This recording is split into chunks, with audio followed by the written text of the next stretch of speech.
നമ്മുടെ കർത്താവും രക്ഷകനുമായ യേശു ക്രിസ്തുവിൻ നിസ്തുല്യ നാമത്തിൽ എല്ലാ പ്രിയപ്പെട്ടവർക്കും ക്രിസ്തീയ വന്ദനങ്ങൾ. നമ്മുടെ ഇന്നലകളും ഇന്നും നാളെകളും അറിയുന്നവനാണ് സർവശക്തനായ ദൈവം. ആ ദൈവത്തിൻ്റെ പാതാരവൃന്ദത്തിലേക്ക് നാം കടന്നു വരുമ്പോൾ ദൈവം നമ്മെ ആശ്വസിപ്പിക്കുകയും നേരായിട്ടുള്ള പാതയിൽ നമ്മെ നടത്തുകയും ചെയ്യുവാനിടയാകും. ഇയ്യോബിൻ്റെ പുസ്തകം 37-ാം അധ്യായം 21-ാമത്തെ വാക്യം. ഇപ്പോൾ ആകാശത്തിൽ വെളിച്ചം ശോഭിക്കുന്നത് കാണുന്നില്ല, എങ്കിലും കാറ്റ് കടന്ന് അതിനെ തെളിവാക്കുന്നു. എല്ലാ കാലഘട്ടവും ഒരുപോലെ ആയിരിക്കുകയില്ല. ഉദിച്ചുയർന്നു നിൽക്കുന്നതായ സൂര്യനെ കാർമേഘ പടലങ്ങൾ ചില സമയങ്ങളിൽ മറയ്ക്കും. എന്നാൽ ആ മറവ് എന്ന് പറയുന്നത് താൽക്കാലികമാണ് എന്ന് പറഞ്ഞതുപോലെ സാധ്യതകളൊന്നും ഇല്ലാതെ പ്രതീക്ഷകൾ അസ്തമിക്കുന്നത് പോലെ ഉദിച്ചുയർന്ന പലതിനെയും മറയ്ക്കുന്ന പല സാഹചര്യങ്ങൾ നമ്മുടെ ജീവിതത്തിൽ സംജാതമാകും. എന്നാൽ അവിടെ പതറുകയോ ഭയപ്പെടുകയോ ചെയ്യുകയല്ല. ഇവിടെ വായിക്കുന്നത് ആകാശത്തിൽ വെളിച്ചം ശോഭിക്കുന്നത് കാണുന്നില്ല.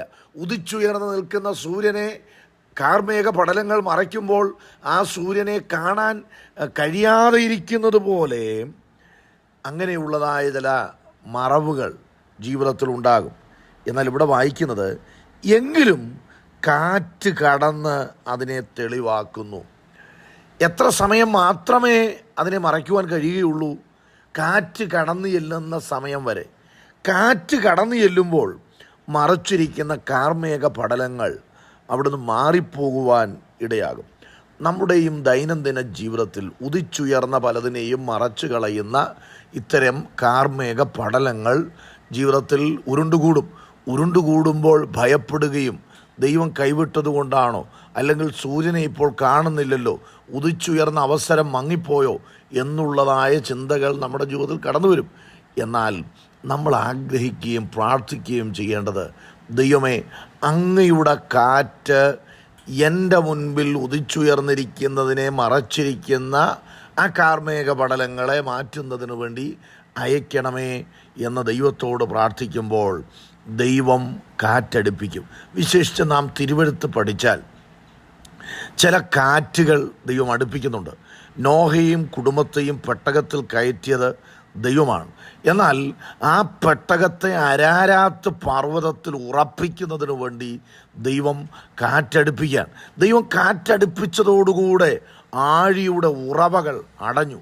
നോക്കുക, വെള്ളം വന്ന് ഈ ഭൂമിയെ മുക്കാൻ കാരണമായ ആഴിയുടെ ഉറവകൾ അടയുവാൻ കാരണം ദൈവം അടുപ്പിച്ചതായ കാറ്റാണ്. ആ കാറ്റ് നോഹയുടെ പെട്ടകത്തെ അരാരാത്ത് പർവ്വതത്തിൽ ഉറപ്പിച്ചു. നമ്മുടെയും ജീവിതത്തിൽ ചില കാറ്റ് ദൈവം അടുപ്പിക്കുന്നത് എന്തിനു വേണ്ടിയാ? കൈവിട്ടത് കൊണ്ടല്ല, മറിച്ച് മറച്ചു കളയുന്ന കാർമേഘ പടലങ്ങളെ മാറ്റുന്നത് പോലെ നമ്മെ ദൈവിക പദ്ധതിയുടെ പൂർണ്ണതയിലേക്ക് എത്തിക്കുന്നതിന് വേണ്ടി ദൈവം കാറ്റ് അടുപ്പിക്കുന്നവനാണ്.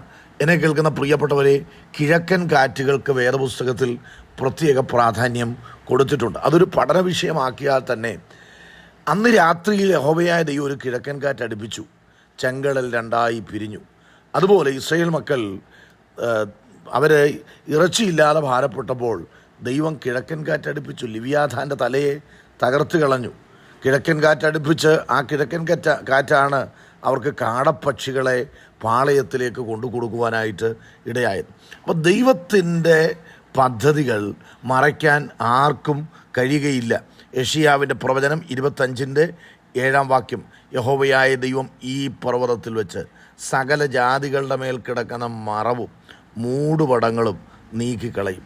മറയ്ക്കുന്നതായ കാര്യങ്ങൾ, നിങ്ങളുടെ ജീവിതത്തിൽ വന്നു ഭവിക്കുന്ന സാധ്യതകളെ പെട്ടെന്ന് മറയ്ക്കുന്ന മറവുകളുണ്ട് എങ്കിൽ പ്രാർത്ഥനയാകുന്ന ധൂപം സ്വർഗത്തിലേക്ക് ഉയർത്തുക. ദൈവത്തെ ആരാധിക്കുക. ദൈവത്തോട് പ്രാർത്ഥിക്കുകയും ആരാധിക്കുകയും ചെയ്യുമ്പോൾ എല്ലാ മറവുകളും എല്ലാ മൂടുപടങ്ങളും ദൈവം കാറ്റടുപ്പിച്ച്, ദൈവത്തിൻ്റെ പരിശുദ്ധാത്മാവാകുന്ന കാറ്റ് കടന്നു എന്ന് അതിനെ തെളിവാക്കുവാനായിട്ടിടയാകും.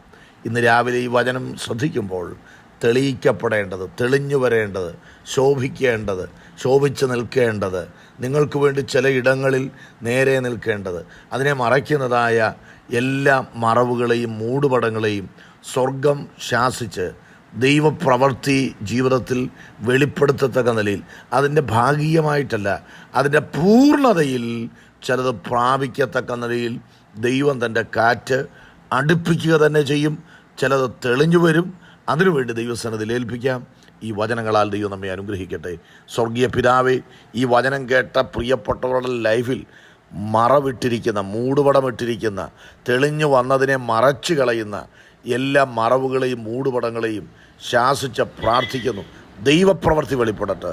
യേശു ക്രിസ്തുവിൻ നാമത്തിൽ തന്നെ. ആമേൻ.